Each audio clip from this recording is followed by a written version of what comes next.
महात्मा गांधी की आत्मकथा सत्य के प्रयोग के एपिसोड में 22 नारायण हेमचंद में महात्मा गांधी कहते हैं कि इन्हीं दिनों स्वर्गीय नारायण हेमचंद विलायत आए थे।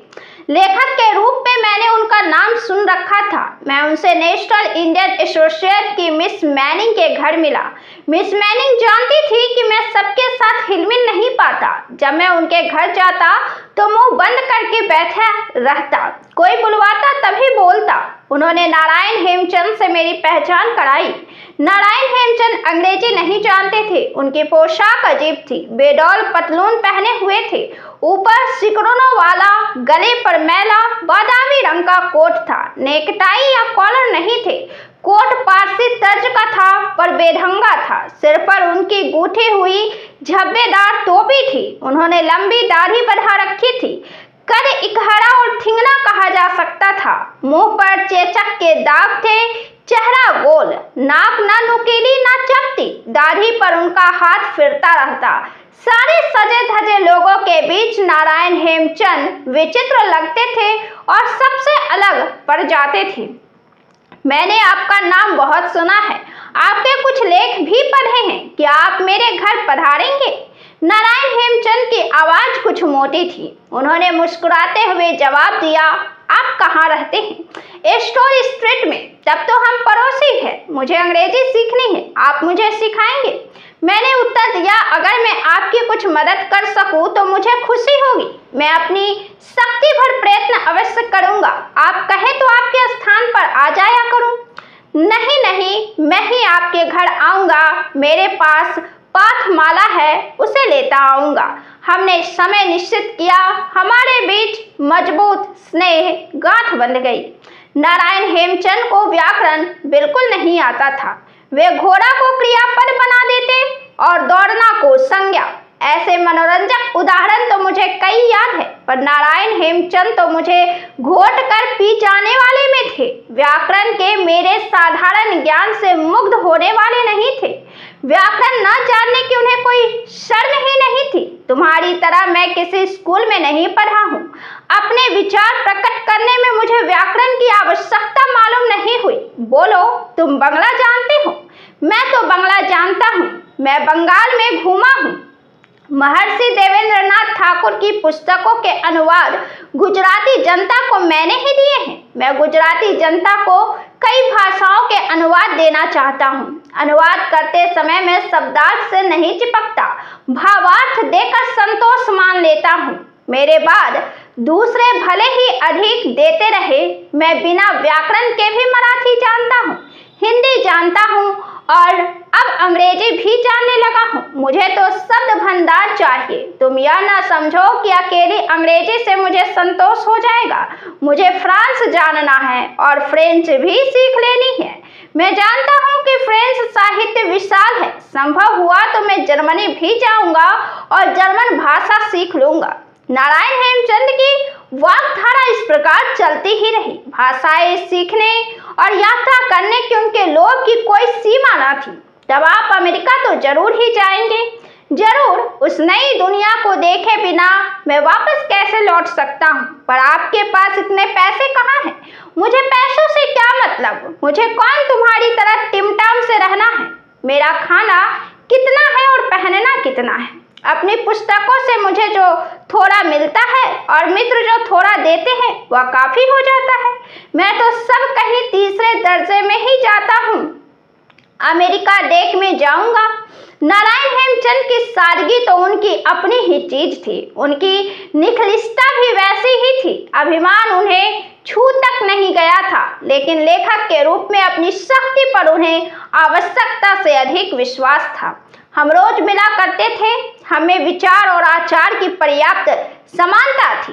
दोनों अन्नाहारी थे। दोपहर का भोजन अक्सर साथ ही करते थे। यह मेरा वह समय था जब मैं हफ्ते के 17 शिलिंग में अपना निर्वाह करता और हाथ से भोजन बनाता था। कभी मैं उनके मुकाम पर जाता तो किसी दिन वे मेरे घर आते थे। मैं अंग्रेजी ढंग की रसोई बनाता था। उन्हें देसी ढंग के बिना संतोष ही ना होता था। दाल तो होनी ही चाहिए। मैं गाजर वगैरह का झोल यानी कि सूप बनाता तो उसके लिए वे मुझ पर तरस खाते। वे कहीं से मूंग खोज कर ले आए थे। एक दिन मेरे लिए मूंग पका कर लाए और मैंने उन्हें बड़े चाव से खाया। फिर तो लेन देन का हमारा यह व्यवहार बढ़ा। मैं अपने बनाए पदार्थ उन्हें चखाता और वे अपनी चीजें मुझे चखाते। उन दिनों कार्डिनल मैनिंग का नाम सबकी जबान पर था। डाक के मजदूरों की हड़ताल थी। जॉन बर्न्स और कार्डिनल मैनिंग के प्रयत्न से हड़ताल जल्द ही खुल गई। कार्डिनल मैनिंग की सादगी के बारे में डिज़रायली ने जो लिखा था सो मैंने नारायण हेमचंद्र को सुनाया।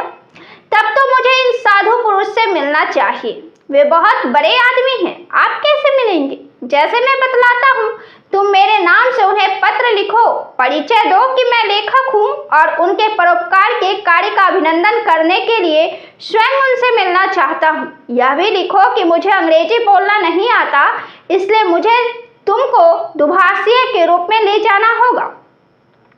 मैंने इस तरह का पत्र लिखा।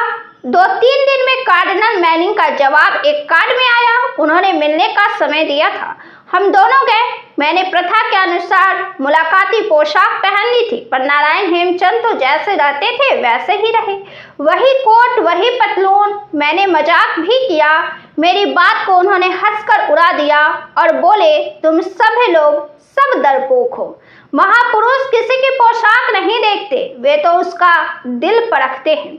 हमने कार्डिनल के महल में प्रवेश किया। घर महल ही था। हमारे बैठते ही एक बहुत दुबले पतले बूढ़े ऊंचे पुरुष ने प्रवेश किया। हम दोनों के साथ हाथ मिलाए। नारायण हेमचंद का स्वागत किया। मैं आपका समय नहीं लूंगा। मैंने आपके बारे में सुना था। हड़ताल में आपने जो काम किया उसके लिए आपका उपकार मानना चाहता हूँ। संसार के साधु पुरुषों के दर्शन करने का मेरा नियम है, इस कारण मैंने आपको इतना कष्ट दिया। नारायण हेमचंद्र ने मुझसे कहा, मैं इन वाक्यों का उल्था कर दूं। आपके आने से मुझे खुशी हुई है। आशा है यहाँ आप सुखपूर्वक रहेंगे और यहाँ के लोगों का परिचय प्राप्त करेंगे। ईश्वर आपका कल्याण करे। यह कहकर कार्डिनल खड़े हो गए। एक बार नारायण हेमचंद मेरे यहाँ धोती कुर्ता पहनकर आए।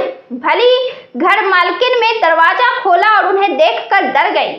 मेरे पास आकर बोल दी, कोई पागल सा आदमी तुमसे मिलना चाहता है। मैं दरवाजे पर गया तो नारायण हेमचंद को खड़ा पाया। मैं दंग रह गया, पर उनके मुंह पर तो सदा की हंसी के सिवा और कुछ न था। क्या लड़कों ने आपको तंग नहीं किया? जवाब में वे बोले, मेरे पीछे दौड़ते रहे। मैंने कुछ ध्यान नहीं दिया, इसलिए वे चुप हो गए। नारायण हेमचंद कुछ महीने विलायत रहकर पेरिस गए। वहाँ फ्रेंच का अध्ययन शुरू किया और फ्रेंच पुस्तकों का अनुवाद करने लगे। उनके अनुवाद को जांचने लायक फ्रेंच में जानता था, इसलिए उन्होंने उसे देख जाने को कहा। मैंने देखा कि वह अनुवाद नहीं था, केवल भावार्थ था। आखिर उन्होंने अमेरिका जाने का अपना निश्चय पूरा किया। बड़ी मुश्किल से टेक या तीसरे दर्जे का टिकट पा सके थे।